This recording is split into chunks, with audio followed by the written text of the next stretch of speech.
morning. Let's discuss low-cost flying with Julia Bue-Said, who is the Chief Executive of Advantage Travel Partnership, the UK's largest independent travel agent group. Good morning to you. Good morning, Justin. Fundamentally, do you think he's right?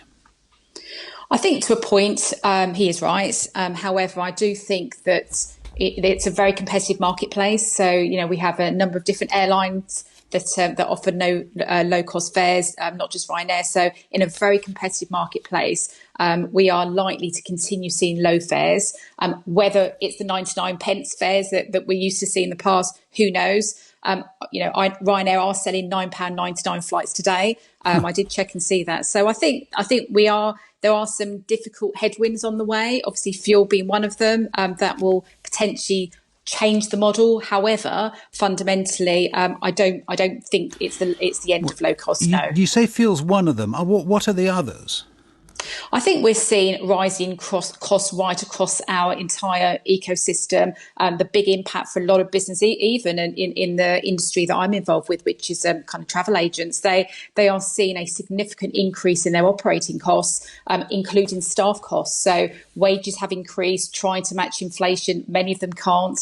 We're having to pay much more. From a wage perspective, wage bills are higher. And some of that is due to Brexit, which I know Michael O'Leary has mentioned.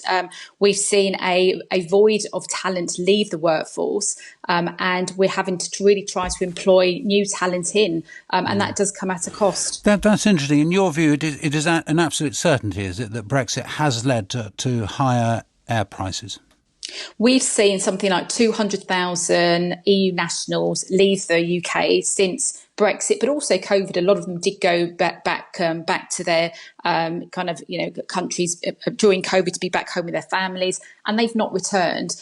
Some parts of the sector, you go to London hotels, they're still really grappling with issues around staffing, and they were fundamentally EU workers that have left. So it has had an impact. We haven't got access to the free movement of people. And Justin, I wanted to mention one thing which also gets forgotten. It also affects the other way around for a lot of travel companies that in the past have employed workers, so UK workers who work overseas for them as a travel company, are also having difficulty. So the hoops that you have to now try to get through to ensure that you have the right structures in place when you're employing EU nationals or Brits abroad is also creating an impact for travel companies, and that increases cost as well. Yeah. Just a final thought. There is a pressure in the other direction, isn't there, with inflation, that people aren't going to be able to afford to pay higher fares?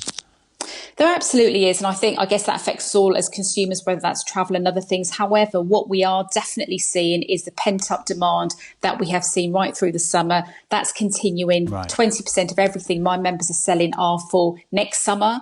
And really what I would urge anybody who is thinking of travelling is, if you book early, generally book early, you will get access to the best prices.